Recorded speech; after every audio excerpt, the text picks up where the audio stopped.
All right, welcome, folks. Mil-Spec Ops Wiki here. Hey, listen, it's going to be Monday. It is 7/18/2022. It's 11 a.m. Central Time coming to you from the great state of Texas. And so, without further ado, let's hop on over here to the board. Now, we're going to kick it off in Skyglass in a roundabout way this morning, and then we'll get into Skyglass. I just want to share something with y'all, and the reason why I am doing this is because it is very interesting to just look at how this data is fed to us through Skyglass. And the reason Skyglass is so different than all the other apps that are out there is because it is crowdsourced, right? So that means that people all around the world have these little antennas on their house that feed into this network in addition to the other feeds that come in. And so that makes it where Skyglass will actually pick up other aircraft that most systems do not, and it'll show intelligence or information on certain aircraft that other systems won't. And so what you're looking at right now on that screen is my personal feed that's coming out of my antenna that is about this tall, and it's just sitting on the side of my house, and it's feeding. As you can see, it's going out 200 nautical miles is the outside ring. It's about 230 miles, but that right there is everything in the air. You're talking 590 aircraft that I personally am feeding into that system. Now, there are other people all around this area that are doing the same thing. Obviously, I'm right next to DFW Airport, and so when I say next to it, I'm down the road from it, but you get the point. Now, how do you get your hands on one of these little antennas? I will show you because it's really cool, and I can tell you also, I get to see things that fly over my house or around this general area that I just normally wouldn't see. And so just having that, it's almost like watching the weather. You watch all these flights. This is insane, though. Like I said, 597 aircraft right now in this general area. As you can see, you can drill down into all kinds of them. It's wild. This covers military. This is commercial. Anything and everything that flies over my house. So now, the nice thing about it, too, is ADSB Exchange has a little profile built in there that actually skews your location and actually puts it out so it's like a 5-mile offset. So somebody can't look at that and know exactly where you are. So that's why I show this. So, but if you want to get your hands on one of these antennas, Skyglass has some really cool ones out right now. This is the one that I have on my house, and it goes with this big antenna right here. I say big. Again, it's probably about 20 inches tall, 26 inches, I think, is the antenna. Yeah, there you go. But these are really, really cool. This Breathman is very tiny, and we're actually going to do a show on this in the near future. We just had some things happen right now that it's taking us kind of off track. But we're going to do a show on this and show you how it all feeds in, show you all the networks, and it's really, really cool. But nonetheless, there's people in all the way around the world. Ukraine have these, China, all over the place that they put them on their house and feed the network. So anyway, I just want to point that out. Skyglass again. And so let's do this. Let's hop over to Skyglass as we're talking about it. Again, this is probably the coolest flight tracker I've ever experienced in my life. I love it. Every time I get into it, I find something new, and I'm just learning. It's like peeling an onion. It's so complex, but so simple to use as well. So, all right. So right now, military-wise, over the U.S., we're showing about 379 aircraft up, which is higher than usual. Normally, we're about 250 is the average. We've got a ton of trainers up in this mix. So if you get into the actual numbers, take it out of the sort, see we've got about 70 Tex 2s, another 28 T-38s. Those are going to be primarily, those are all trainers. So almost 100 trainers up right now, which most of them are central U.S., Texas, up into Oklahoma, this area, and then right here in the Panhandle. And then you get them up here by Pax River as well. But, okay. So we're talking a little bit about that. Let's get into what is going on relative to our watch list. This is going to be currently right now, as we're looking over Europe. These are going to be basically electronic suites, really what we look at. Okay, that Gulf 6 that you see right there in the middle, that little purple one, is Jeff Bezos over in Europe. But you see that little tight circle, that really tight circle is an E3 that's doing a data grab over the region. Of course, we got a B-703 running routes right along Belarus area. That's probably because there's a troop buildup there by the Soviets, the Russians. There's that R-135 running across the Black Sea. We see them doing that quite a bit. Now, you get over the U.S., it gets a little more spread out. We've got a lot of Homeland Security aircraft and helicopters up. As you can see, there's that Zulu 82 still floating out there. That's the drone. And then the Habal, that's one that has not been turned over to the military yet by Raven Aerospace. That's a military intelligence balloon. More Border Patrol stuff. Little BE-20s I had on there because I was watching some flights this weekend. A little force ship that actually bugged out of Fort Carson, went out to California. Real tight force ship. I don't know what they were up to, but they flew right back. They were on the ground very briefly. So there's your little E2, which is your electronic suite, kind of like an AWACS, the P8s and P3s. And then there's Air Force 2 headed over to Jersey, I think, for today. Now that's where they have a current. We don't want to go there. Let's get over here to heavy lifts. There we go. All right. Let's look at the heavy lifts real fast. This is, again, East Coast centric. As always, this is the last 24-hour track. As you can see, very, very northeast, East Coast side of the house. So we'll continue to watch that one and see if it expands again. But we've seen it kind of do that, where it's been very focused on East Coast, and then we've got a couple look like coming out of Alaska.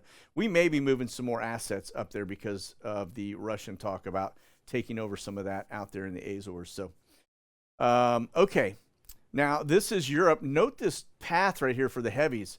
A beat down path, lots and lots of traffic in and out of Israel right there. And that is, that's very, very heavy. Now, I don't know if that had to do with flashbang over the weekend. They were just pulling out his stuff and bringing it back. That could be what that's tied to, or if we're putting something else in. Of course, we've got some routes up there to the north and obviously down to the south into Italy. And then everything's flowing in and out of the UK. Very, very active. So, okay, there's our watch list. Let's get over here to the refuelers. Very light on the refueler side today. Notice we've got a two-ship, actually, of refuelers headed southbound. I'm seeing a little bit of a trend with two-ship activity on the refueler side of the house as it's headed down south of Florida. You've got one bumped up out of Tennessee and one that came inbound from Europe and looks to be headed west after it landing here on the East Coast. And then that one up there in Duluth, Minnesota, and a couple bouncing out of the center of the United States. Now we get over here to the other side of the drink in Europe, and you can see there's that little two-ship again, headed southbound, right? Again, a couple of two-ships out there, which would indicate they've got a lot to put fuel in if you need two of them.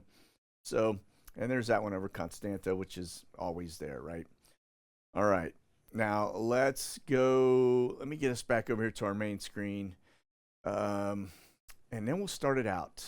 So we've got this. Okay, we're going to start out looking at Biden's flashbangs schedule for today.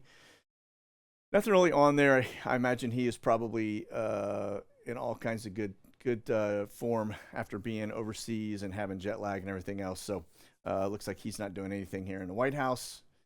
And probably not even there. So even though it says he receives his daily brief, it's just kind of standard on there. All right.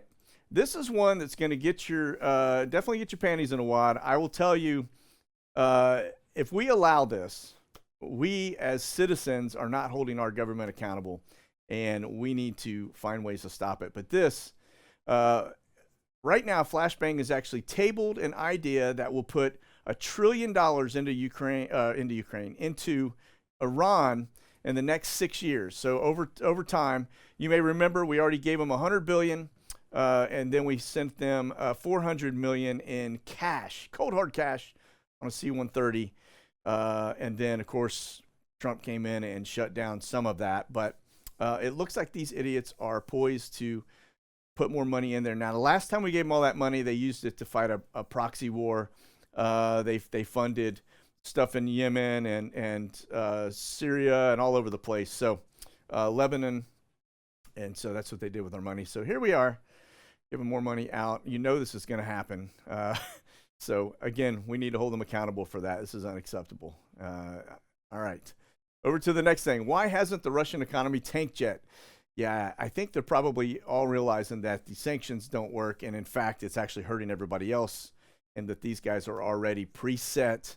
They knew they were going to do this before, and they positioned themselves really well, and they have a pretty good counter in place. So it's kind of stupid to sit here and shoot ourselves in the foot, but there you have it. It is not impacting them at all. But here's one of the things that just kind of stands out. As satellite imagery shows that the global crop declines are happening all around the world except for Russia and China. That's because these guys position themselves. They knew they were going to do this a while back. So, but you can see it here on this little bar chart.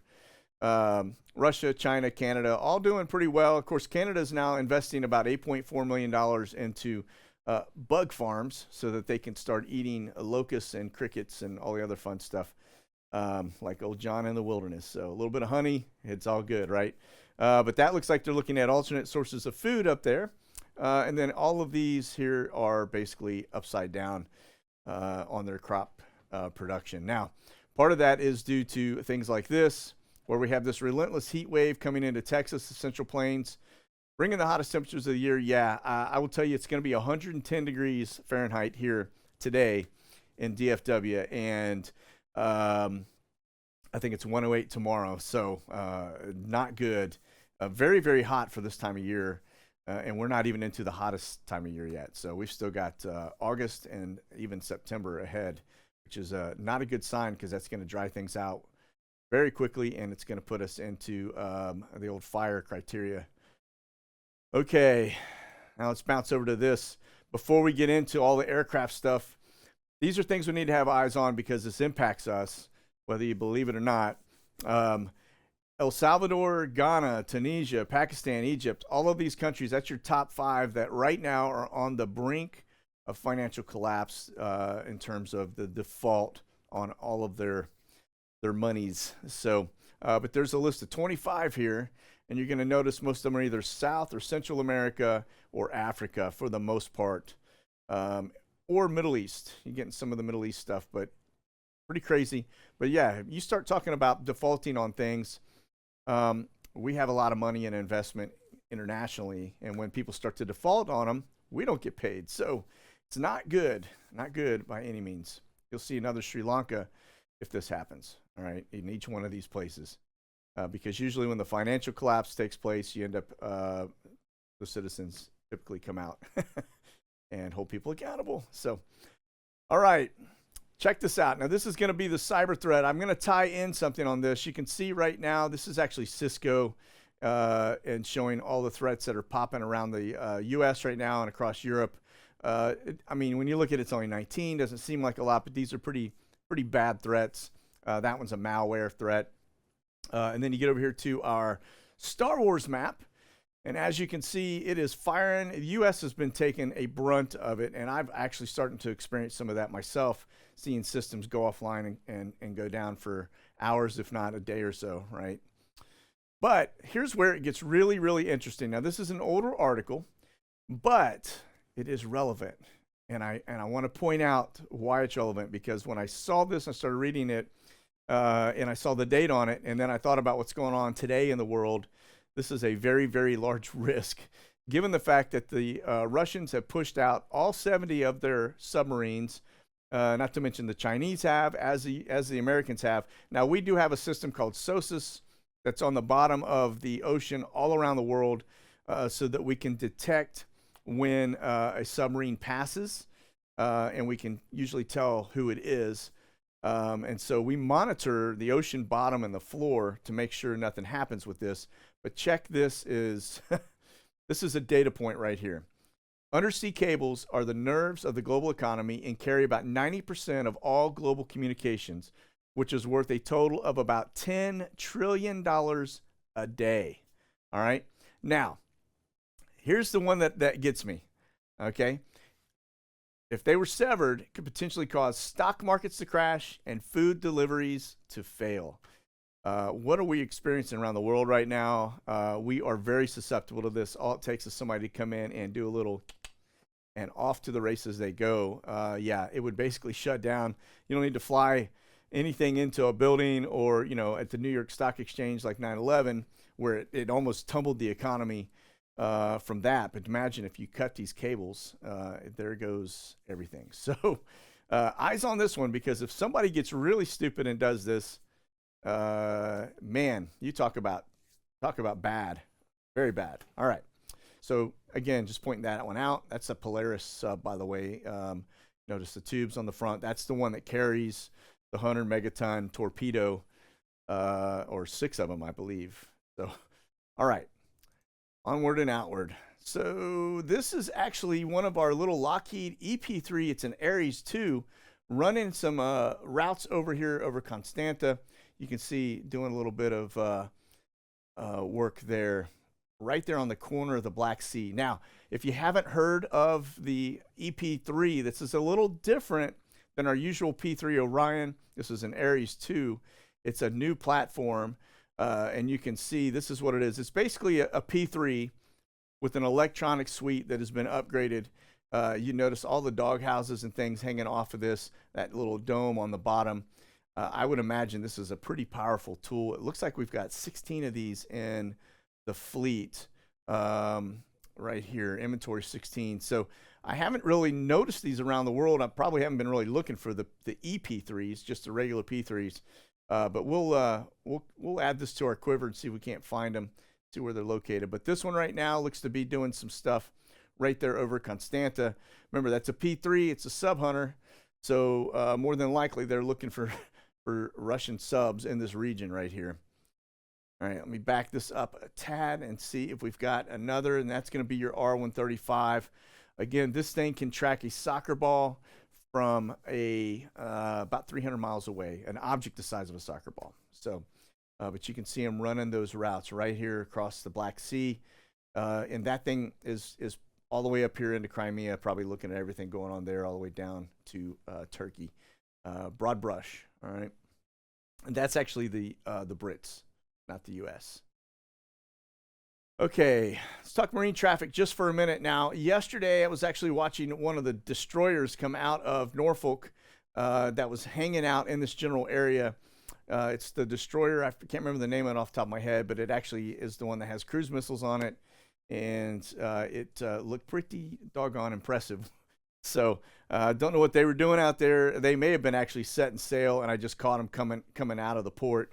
But they were in this general area. And we'll look at that right now, because we're going to talk a little bit about some of the stuff going on. This is, as we get into the warship map, this is the region we're going to be looking closer at today. I'll show you the things that have been going on. Now, if you notice, when I show you the P3s and the P8s that we're doing a lot of activity, as well as a sniffer since Friday, this area right here, if they get into this Chesapeake Bay and they start working upwards, you can turn left here into the Potomac, and that bad dude will take you right into downtown DC. So I don't think they could, I mean, they could put a very small mini sub probably into there. It's about 24 feet deep. It's 100 something here at the mouth of the Potomac, but as you get into further up in the channel, it's only about 24 feet deep. So it'd be very hard for them to get something in there of size. Okay, but in here, I think it's 175 feet deep running up here into the Chesapeake. So more than likely the sub, if I had to guess, would do something out here on the coastline. And the reason I say that is because if you're sitting on a 100 megaton torpedo and you want to detonate it and cause a tsunami, you'd probably do it off the coast where you had a lot of water. Okay. All right. So we're going to look closer at that, like I said. We'll come back to this one. I'm going to show you what was going on over the weekend as we start looking at the weekend hunt. Now, this is that destroyer that I showed you. And, of course, here's score 84. That's going to be a Poseidon P8 that was running around that area looking. It was up for about 4.5 hours. And then there's the P3 Warlock 2 that was also over that same area searching. And that, again, was also up for many hours.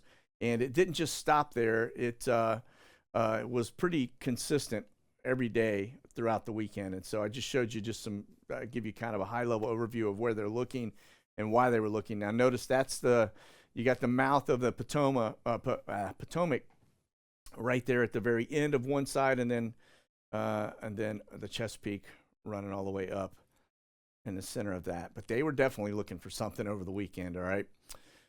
Okay, now back over here to our main screen. U.S. Navy may keep older nuclear missile subs in the water longer because of the cost to buy new ones is basically going through the roof. I'm pointing that out because we have a pretty sizable Navy fleet. We're not quite as many subs as say China and Russia. However, we are right there. I mean, it's only probably a difference of 5 or 10 between the two. Now, the one thing where we actually excel are aircraft carriers. We carry, I think we've got 11 or 12 of them, and that's just back of the napkin. I don't know exactly, but we have a bunch. They do not. So we have some areas where we are ahead of them and other areas where we are not. Submarines are definitely the focal point for the Russians, no doubt about it. Okay. So, but when you start talking about this, the fact that we can't afford to do that, and you think about us sending $100+ billion to Ukraine to fight their war, yet we're doing without on our own. Not a smart move. Just economics 101 is you can't fix stupid, right? This is just I don't know, insult to injury, I guess. All right. Now, here's one. As we're just talking about the fact that we can't afford to upgrade our own submarine fleets. We're going without. We're actually short on things. If you look at Stinger missiles, they're saying now it's going to be a couple of years before they can provide more since we shipped everything we had over to Ukraine. But this one, a plane with a large shipment of Serbian munitions crashes in northern Greece. The interesting thing about this is that there's a cargo plane that actually was carrying a large amount of munitions en route to Jordan and then to Bangladesh as part of a deal with its military. So Serbia, remember, they're not a friendly, but it's just a data point for us because this is in the region when you really start thinking about all this. I mean, Serbia, they just got a whole bunch of stuff from China. And in terms of missile defense systems, they're mobile missile defense systems. And so I wouldn't be surprised if they don't end up involved in all of this, supporting the Russians pretty soon. So, okay. Now we're going to look at a little closer. This was Score 84 over the weekend. Actually, this was not the one we just looked at. It's July 7th. You'll notice it was running routes out here off of the coast of North Carolina and then up here again, that same area. Now, that's different than the one that I showed you, okay? The one that I showed you just happened over the weekend, so this was just prior to the weekend. The latest information I could find on it when I tried to pull up that aircraft, it only gave me this flight. So, but again, just a data point as you see it running across that exact same spot. And then this is Warlock 2. Again, this was 2 days ago. Different than the one I showed you, but you're going to notice. Now, I thought maybe it was doing some touch and goes. That looks kind of like a little touch and go pattern there, given that this is an airport right here. But this is not down here. And so it looks like it was just looking for something up in this general area. And then you take the sniffer and add that to the mix. This was 4 days ago. Remember, we were talking about this on Friday. And again, you can see this is that Chesapeake. This is where you just saw that the P3 and the P8 running routes across here. And then this one got up in this little waterway that branched off right here. And now remember, that's the nuke sniffer. Okay. And so you see the altitude deviating up and down. It's taking different air quality samples, high and low. Looking for anything, chemical, biological, nuclear, whatever is in the air that's not supposed to be there. That's what it's looking for. So you kind of pull all of that together and recognize that they were looking for something, and the fact that they got the nuke sniffer out tells you what they were looking for. All right? All right. Now, here's the other piece, too. This, because I had some folks ask me, well, could have been an exercise or an operation going on This is the area that we were watching right into here. Notice this.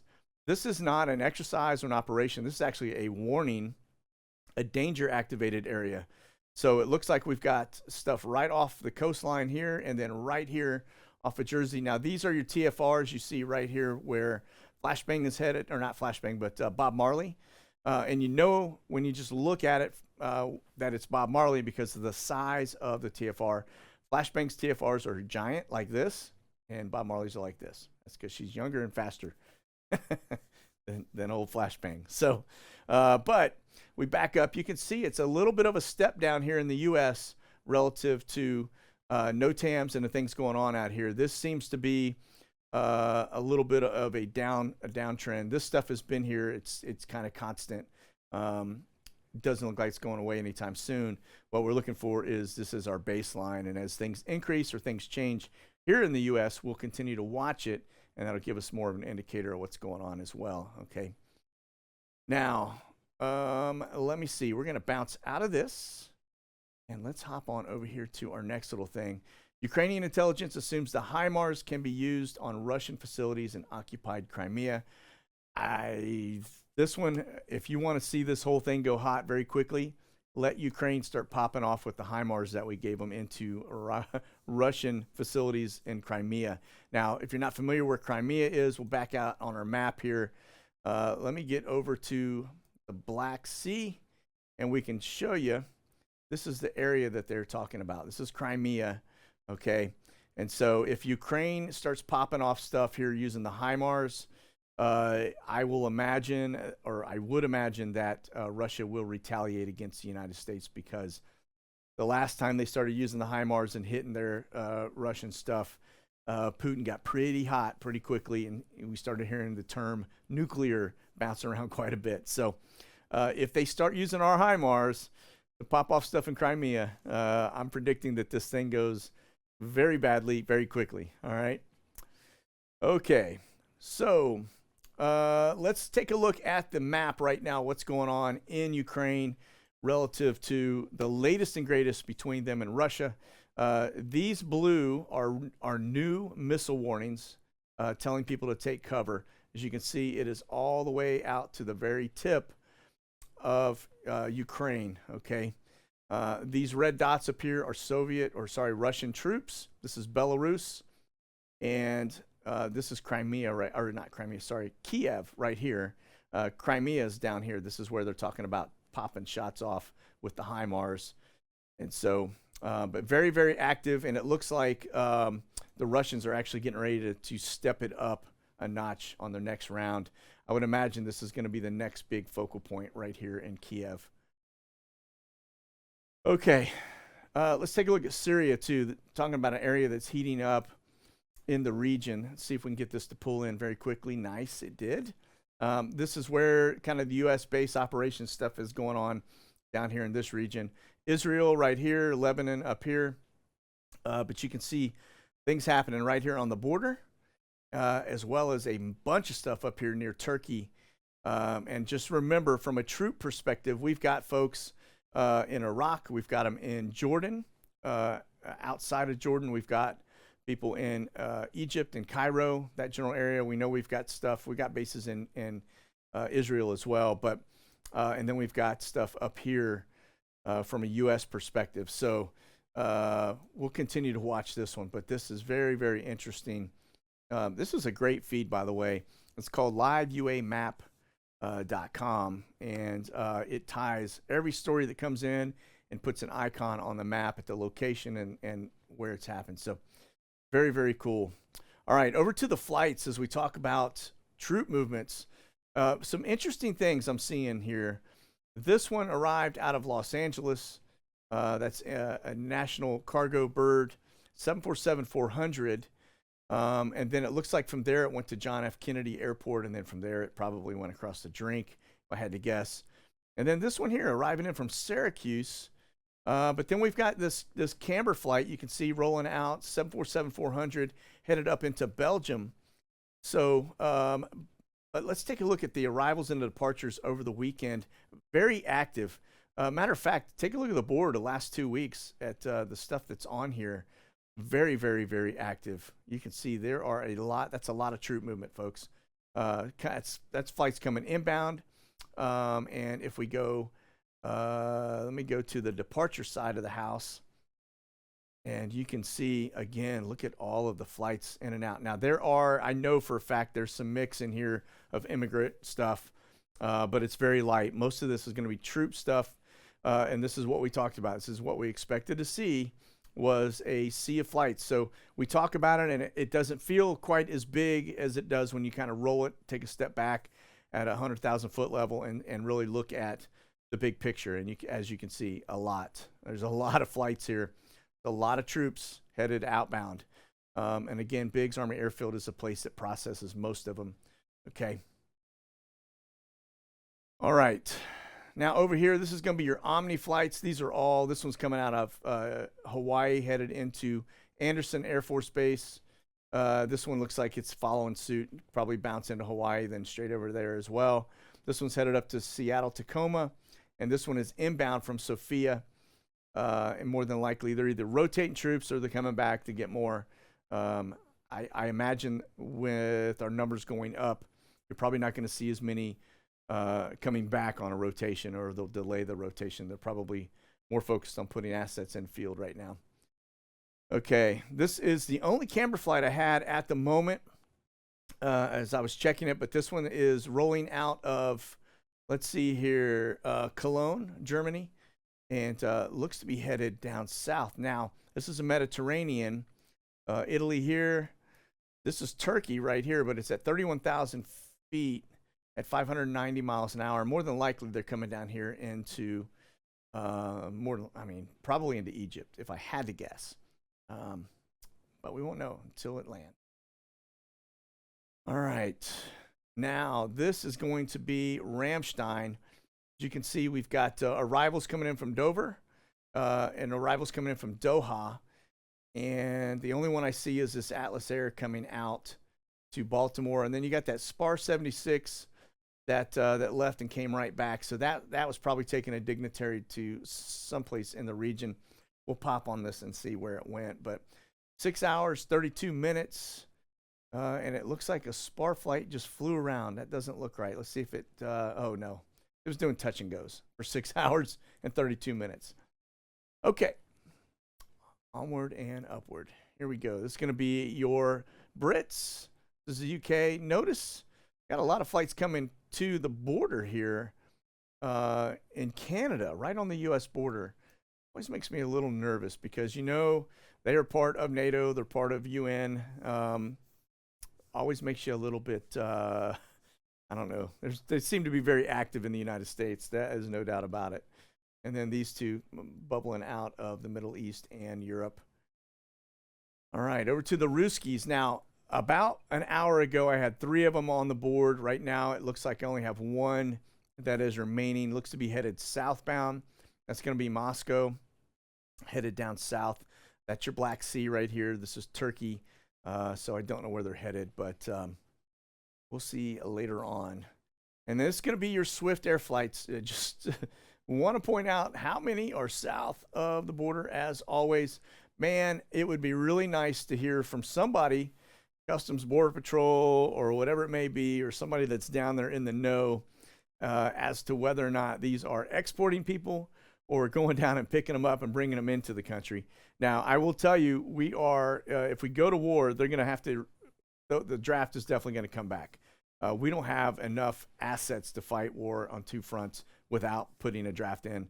I did see that the recruitment numbers for the Army were up, and it looked good, but overall, I read that the numbers are actually way down from where they want them to be from a recruitment standpoint on the U.S. military. So that path to citizenship is you bring people into the country and you basically put them in the military. They fight for the country, and then at the end of the day, they get citizenship. So we did it in World War II, and I'm sure this is no different. So that is what they could be doing. You just never know. We do know they were feeding the Amazon machine, but this all looks to be border and south, not interior. All right, let's go over here and see what they're doing with the weather. This is actually DC-8. These are the NASA airborne science programs. You can see this one rolling out of, looks like Central Florida, headed up the East Coast. And then we've got this, which is a little U-2 headed out over the Gulf of Mexico. All right. And let's see. Yeah, we don't need to show that one. We're already talking Skyglass stuff, so don't need to see that. All right.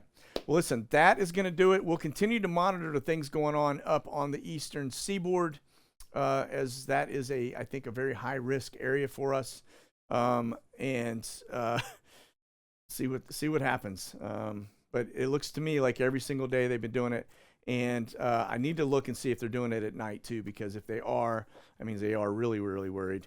Looks to be right now just daytime missions as they fly over it. Could be precautionary, knowing that we've got so many Russian subs out in the water, and we need to know where they are, right? So, okay, that's it. Listen, keep that powder dry and stay frosty. We'll talk to you on Wednesday. God bless. Monkey out.